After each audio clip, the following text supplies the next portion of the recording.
There's no point in staying married to you." That's what my wife told me when she wanted to get a divorce. This is my story. I never thought that this would happen 7 years later. There was no way I could have known at the time. My name is Jason. I'm 31, married for 5 years. My wife Jessica is 1 year older than me. Our daughter Amy is 4 years old. Amy loves going to kindergarten every day. My wife has always loved her work. She's the natural motherly type. She's been busy since this morning preparing for a work meeting. We met at a work function, a lavish yearly party held by a client. I'm not very good with alcohol. I drank too much and went to take a rest in the lobby. I thought I'd return after I sobered up, but a woman came over to where I was. It was my wife. She's not good with crowds, so she came to the lobby to get away. "Sure does make you tired. I wish we could go home already." Those were the first words my wife spoke to me. "Agreed. I wish they'd stop with these compulsory events," I replied. We started talking and found that we were close in age, and she lived nearby. We hit it off right away. I got her number and we went out to eat a few times. We naturally started dating. We're both independent, so we weren't thinking of getting married right away. But then my wife got pregnant with our daughter, Amy. My wife and I were overjoyed, and we decided to tie the knot. I lost both my parents already, so they couldn't see our wedding. But Jessica's parents were thrilled. We bought a house right away, and the next year, Amy was born. It was our first time raising a child. Amy cried so much every night that she wouldn't sleep. My wife was exhausted. She was on maternity leave, but I thought that it would be tough for her to go back to work while raising Amy. I told her that she doesn't have to force herself back to work because we could easily make a living with my salary alone. She replied, "I could never be just a housewife." So I respected her wishes. Since that discussion, we have both worked, but my job has always had a lot of business trips. At first, my wife was understanding of my travel, but since having our child, things have changed. My business trips usually have short notice. When I would contact my wife to let her know, she would tell me, "Oh no, you have a business trip today? I have to work late today too. I was going to ask you to pick Amy up. Now Mom has to babysit her again? Oh well." We had more and more interactions like this one, and the tension grew between us. Sorry it was always so sudden, I would tell her. Apologizing became a regular affair, but I couldn't turn down the business trips, so nothing changed and I continued to travel regularly. That's when it happened. My wife texted me, "When you get home from your trip tonight, I have something to talk about. Do you think you'll be home early?" I was pretty sure I knew what she had to say. After I finished work, I hurried home from my trip. My wife was already home and our daughter was asleep. I checked on our daughter, then sat down with my wife and asked what she wanted to talk about. "You already know, don't you? You always had so many business trips that you aren't even home much. I always wondered, what's the point of us being married? There's no point, is there? There's no need for a father who can't even care for his child. Let's get a divorce." My wife handed me divorce papers. It's true what she said. I knew that I hadn't been able to look after our child. I often returned home after she was sleeping and traveled on weekends too. I didn't really have days off. I've caused my wife to take on a lot of extra responsibility, so I felt bad. I didn't refute her and just agreed to the divorce. My wife got custody of our daughter. My wife's parents had been doing a lot of the childcare, so I thought she would be all right. I'm the one who initiated the divorce, so I don't need child support. That's what my wife told me, but I wanted to do what I could for our child. So I paid out of goodwill. My wife's savings were decent, so I thought she wouldn't have any problems with money. After the divorce, I continued my business trips as usual, so I wasn't able to see my daughter. Then, my company expanded and opened a new branch abroad. I became even more busy. I had to travel not only domestically, but overseas too. Since I no longer had a family to attend to, I was the natural choice to go on trips abroad. I traveled so much that I couldn't even take days off. I was burned out. I would just sleep, wake up, go to work, and repeat. One day, a friend called me for the first time in a while. He was a friend from college who had attended my wedding. I asked him, "It's been a while, what's going on? How have you been? I saw your ex-wife with a man today. I happened to sit near them, so I overheard the conversation.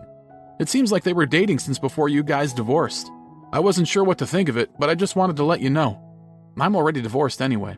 That had nothing to do with me, and I was too busy with work. I just wanted to get to bed. I probably didn't even hear my friend's words properly." "Thanks for letting me know," I told him. I hung up the phone and went right to bed. I had an early day tomorrow, so I needed to get to sleep. I fell asleep right away. Later, thanks to my success at work, I became manager of the overseas branch. Things were still busy, but I got used to living abroad. I felt like my work was fulfilling. 5 years later, I was promoted again and relocated to the main office, so I returned to the US. At that time, my work changed so that I could take time off more freely. Then on my day off, I was watching TV when there was a news story about contractors being laid off from work. Layoffs, huh? That must be rough, I thought. I watched the news with concern. Then there was an interview with a single mother who had been fired from a large company after getting divorced. She said, "I haven't been able to find work, so it's difficult to make ends meet. Right now my only income is from welfare and child support." The woman looked in the camera with tears streaming down her face. "I can't buy my daughter the things she wants. It pains my heart. Maybe it was a mistake to divorce my husband." She showed a photo of her family before the divorce and broke down in tears. The faces in the photo were blurred out, but I knew right away it was my photo. Then the camera showed the figure of a girl studying at her desk. She was in worn-out-looking clothes in a tiny, dusty room. I burst into tears. I looked at the TV and said, "Amy, I'm so sorry," before I realized that I was calling her name. I hadn't been able to see my daughter since before getting divorced. I was so worried I contacted my ex-wife. It was my first time to contact her since we broke up. Her phone number was no longer in service. We didn't have any friends in common, so I tried contacting her family instead. Her mother answered the phone. I told her what I saw on TV and made plans to meet with her to hear the full story. Her mother told me the devastating truth. "Actually, since the time that you were both married, Jessica was seeing another man. He was unreliable both with money and with other women. I told her to break up with him right away, but she wouldn't leave him.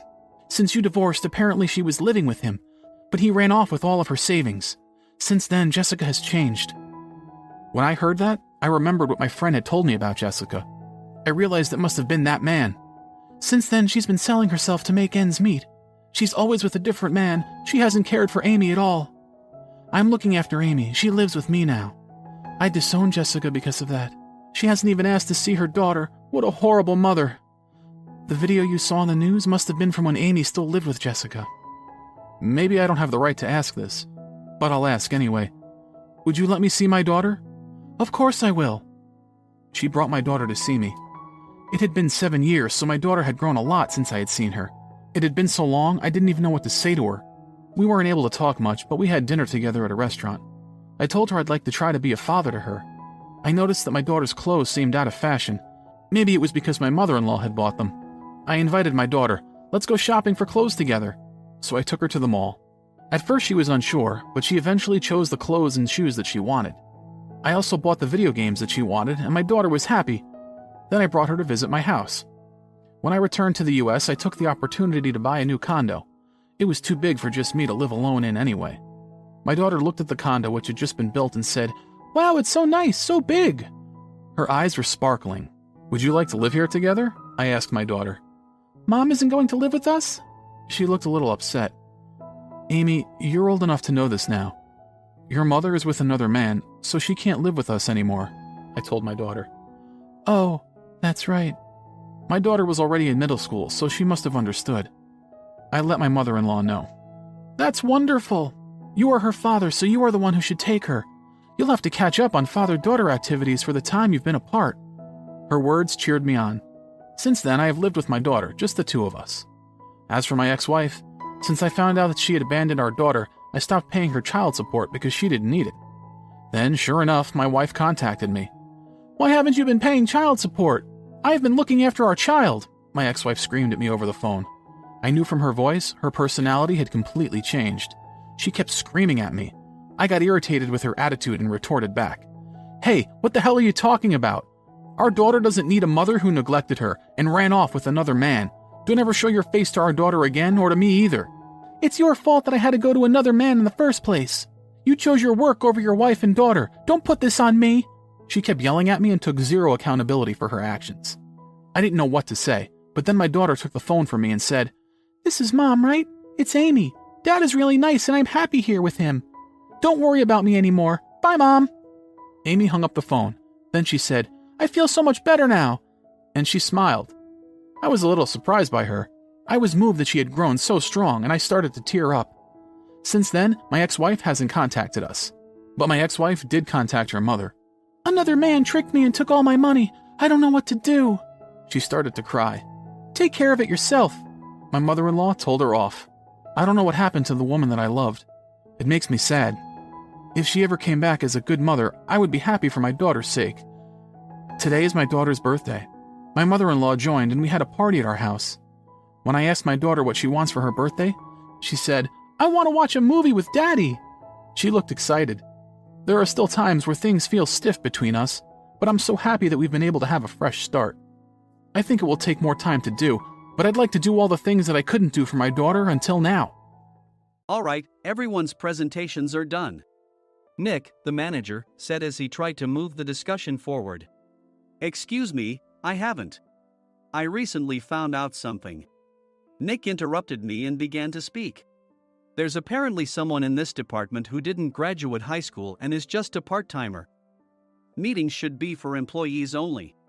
Absolutely right. His lackey, Mike, of course, agreed with Nick. I'm leaving. After leaving the meeting room, I started to shut down my computer. I noticed that an email had arrived, not in my personal inbox, but in the company's shared email. Thinking, there's no point in speaking up, no one will listen, I went home quietly. The next day, I heard a commotion from Nick's desk. He was staring at his computer screen, his face pale. Nick? Is something wrong? Mike looked at the screen with him. And he turned even paler than Nick. Why is he so angry? Knowing the reason for Mike's distress, I thought to myself, serves them right. My name is Adam. My mother passed away when I was in the 9th grade, and I was raised by my father. Well, you could hardly call it being raised. After my mother passed, my father changed. He drowned his sorrows in alcohol, and though he still went to work, he squandered our living expenses on horse racing. Because of that, I had to start working part-time as soon as I entered high school. Every month, I went to the convenience store with bills in hand that couldn't be auto-deducted from my father's account. Even though I endured it because I didn't want to be alone, I reached my limit in my second year of high school and dropped out. I found a live-in job at a distant inn. Thank you for everything. The day I left home, my father, still staring at the TV, spoke. Take care. That was our last conversation. Back then, 18 wasn't the age of majority, so I needed my father's permission to work, and I couldn't hide my place of employment. Yet, my father never visited me even once. I kept working just to survive, and before I knew it, I was 42. Years of hard work paid off, and I was transferred to the headquarters. I was thrilled to be recognized by the company, as I thought I'd be working in the field until retirement due to my lack of formal education. Listen up. Our work can change the future of our employees. Don't drag us down. On my first day after the transfer, Nick, dressed in an expensive suit, spoke sternly. There was a reason for this. Our inn was located in a prominent tourist destination, known so well that everyone in the state could sing its commercial jingle. At its peak, we had 5 locations within the state. But that was long ago. Due to financial difficulties and aging facilities, only the place where I had worked for many years and the original establishment remained. I was prepared to lose my job anytime, but now there was a glimmer of hope.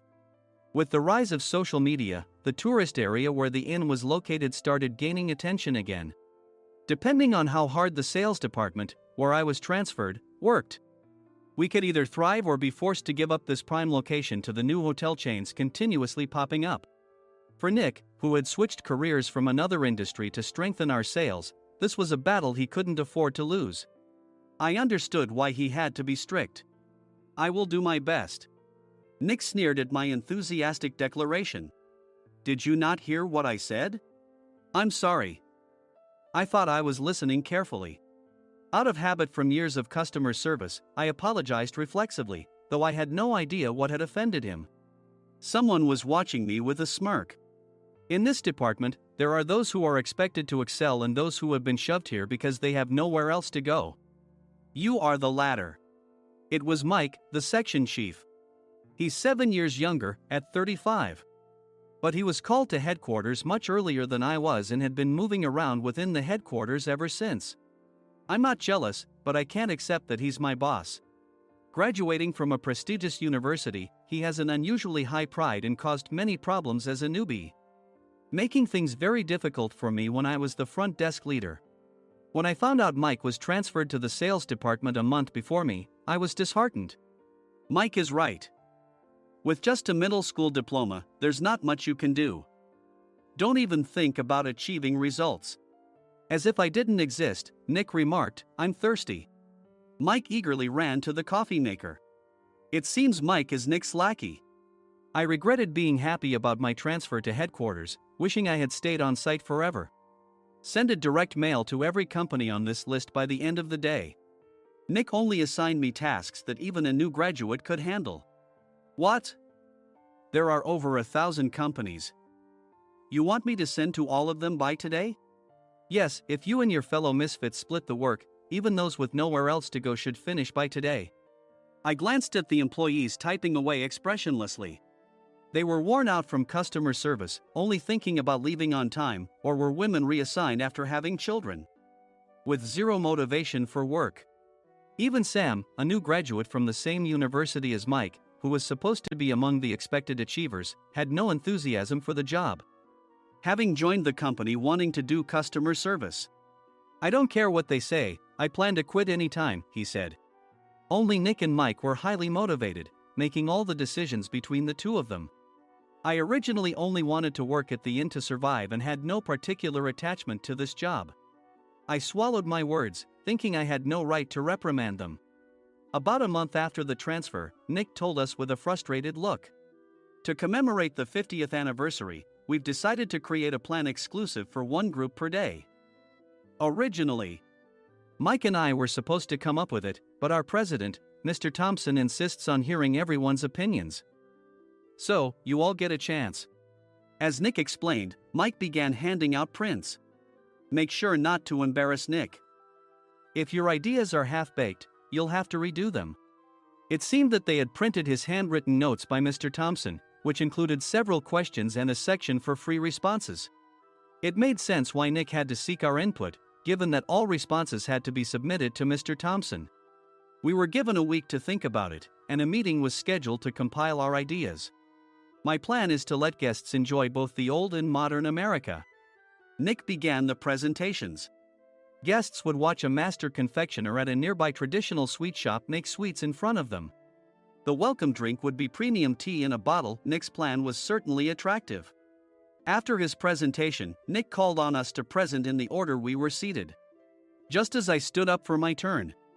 All right, everyone's presentations are done. Excuse me, I haven't. I recently found out something. Nick interrupted me. There's someone in this department who didn't graduate high school and is just a part-timer. He was likely talking about me. I joined the company as a part-timer and was made a full-time employee when I turned 20. That was 20 years ago, so Nick and Mike probably had no chance to know until recently. Meetings should be for employees only. Absolutely right. After that, Nick kept creating opportunities to solicit everyone's opinions, purposefully excluding me from speaking. The meeting unexpectedly heated up and went past the scheduled end time. A few people asked to leave, and the discussion continued with the remaining few. Still here? Normally, you'd leave in that situation. Though I had no attachment to the job initially, hearing kind words from customers made me want to make them happier. For someone like me, with nowhere to go, the inn was my home and customer service was my life. I felt pathetic about my current self. I'm leaving. I left the conference room and started shutting down my computer. I noticed an email had arrived, not in my personal inbox, but in the company's shared email. Thinking no one would listen to what I had to say anyway, I quietly went home. The next day, while preparing the DM as instructed, I heard a commotion from Nick's desk. In his haste to stand up, he hit his knee on the desk. He stared at his computer screen, his face pale. Nick! What's wrong? Mike, thinking he should be the first to rush over, approached Nick while still wearing his coat. He peered at the screen with Nick. And he turned even paler than Nick. Why is he so angry? Who is responsible for this company? Nick, more irritated than ever, asked, and Mike answered without checking. Probably Sam. Sam wasn't there because he was attending a morning training session for new hires. Nick gave up on getting angry and returned his gaze to the screen. They were looking at an email that arrived right after the end of the working day yesterday. Apparently, no one, including me, had checked it before leaving. The email was from a large company that used us for their annual employee trips. The president and executives of that company also frequently used our services personally. President of the company, Mr. Mason himself, had declared that neither he nor his company would ever use our services again. Well, some companies cancel their employee trips or stop using our services due to financial struggles. Let's just move on. Mike kept wiping the sweat from his forehead with a handkerchief. Knowing why Mike was so agitated, I quietly watched their interaction. Do you know how much revenue we get from that company?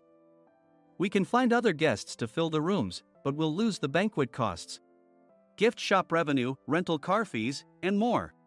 Moreover, the gifts were supposed to be prepared by the traditional confectionery shop involved in Nick's proposed plan. If it's known that we incurred such a huge loss at this critical time, Nick's position in the company would be jeopardized. Nick took a deep breath, seemingly trying to calm himself. All right, Mike.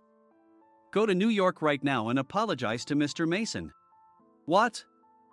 You're coming with me, right? I have urgent work to do. I trust you, which is why I'm entrusting this to you. Please. Mike, believing Nick's sincerity, agreed with a determined look on his face, saying, yes. That's Nick for you. Even if Mike went to apologize, Nick would shift all the blame onto him if the client didn't change their mind. Well, it was Mike's fault to begin with, so it served him right. About 3 hours later, Sam answered a call from somewhere and repeatedly apologized, saying, I'm very sorry. Everyone watched to see what was happening. After ending the call, he informed Nick with a weary tone. When Mike arrived at the client's company, he only made things worse, further infuriating Mr. Mason. He was demanding, get his boss here immediately. It was no wonder Sam was exhausted, dealing with such a call right after returning from training. What is that idiot doing? All right, Adam, you're coming with me. If sacrificing Mike didn't work, then I must be next. Normally, I'd want to refuse at all costs, but I saw an opportunity in this situation. If I can be of assistance, I'd be happy to join you. I obediently followed Nick, and we flew to New York. When we introduced ourselves at the reception, it became clear how serious the situation was, as the receptionist personally escorted us to the president's office. Angry voices leaked through the door, making both Nick and me uneasy. Excuse me. I'm Nick, the supervisor. I understand my subordinate has caused you trouble, and I deeply apologize. Nick, with his experience in the corporate world, knew enough to offer an apology before excuses. However, his customer service skills left much to be desired. I sighed as I saw Mike trembling like a small dog in the corner of the room. What kind of training are you giving your subordinates? Mr. Mason glared at Nick with a red face. The intensity of his gaze made even Nick take a step back. Regrettably, I joined this company only 2 years ago and was unaware of Mike's issues. I should have identified his shortcomings sooner. Indeed. I should have realized sooner. No sensible person would come to apologize and then give a lengthy presentation on the drawbacks of not using their in. Nick froze, his mouth slightly open. Suspecting the worst, I picked up the documents that had fallen to the floor. It seemed Mike hastily prepared these documents on the plane, listing the disadvantages. Disadvantage 1: if you change the venue for the company trip, employees might suspect it's for cost-cutting reasons, leading to a negative impression. Reading it aloud half-jokingly, Nick snatched the papers from my hand and checked the contents with a furious expression. Among the stack of documents was a receipt from a nearby convenience store's copy machine. I felt a pang of dread, hoping he hadn't shown the receipt as well. What do you think he said when I asked what kind of nerve he had to do this? I'm very sorry. Faced with the dire situation, Nick must have thought there was nothing left to do but apologize. In a voice smaller than I'd ever heard from him, he uttered words of apology. He said, I'm a Harvard graduate. I don't believe I said anything wrong. Mike, what have you done? Forgetting his plan to pin the blame on Mike, Nick yelled loudly, even in front of Mr. Mason. I didn't do anything wrong. You're still saying that? Look at him. Mike pointed at me with a shaking hand. I was assigned to headquarters in my 20s and now I'm a section chief. This guy only made it to headquarters at 42. Everything I've done proves I was right. So why are we losing the contract? Having said his piece, Mike collapsed to the floor. Of course. You were sent there because you had nowhere else to go. Mike never expected to hear such words from someone he looked down upon. He lunged at me, and Nick hurriedly stepped in to stop him. Mr. Thompson told me Mike is a quick thinker, and to take good care of him. There's no way he was pushed aside. Don't make things worse here. He didn't say quick thinker, he said only quick-witted, didn't he? I don't remember that part. I recalled the many troubles Mike caused when he was a newbie. When Mike was on the front line, his pride was so high that he never apologized to customers. Customer service, especially in our job, doesn't work alone. It brings both good and bad situations. If the front staff or housekeepers made mistakes, or the cleaning company didn't properly clean a room, one had to apologize to the customers regardless of personal fault. Mike, in such situations, would never apologize, insisting he wasn't at fault. This often angered customers, and as the front desk leader, I frequently had to apologize on his behalf. He caused complaints and disrupted operations, which is why he was quickly moved to headquarters. In departments where he didn't interact directly with customers, his quick thinking was beneficial and things went well. But it seemed his flaws were starting to show. Corporate reservations are supposed to be entered into the system by the sales representative. But a quick check yesterday revealed that more than 10 items were missing from the client's reservation. The handover document clearly stated what needed to be prepared. Why didn't you enter it into the system? Why do we have to give them special treatment? Filling rooms near the banquet hall, setting up all the food in advance. Specifying the brand of wine, they're too demanding. No wonder he always angered customers, I thought, feeling a headache coming on.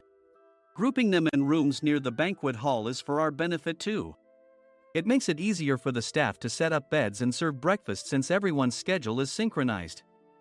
As for the other requests, Mr. Mason suggested them to lighten our load. I didn't know that. Nick finally seemed to realize that Mike was the one who had angered the client. What did you say to them? I just told them we wouldn't give them special treatment anymore.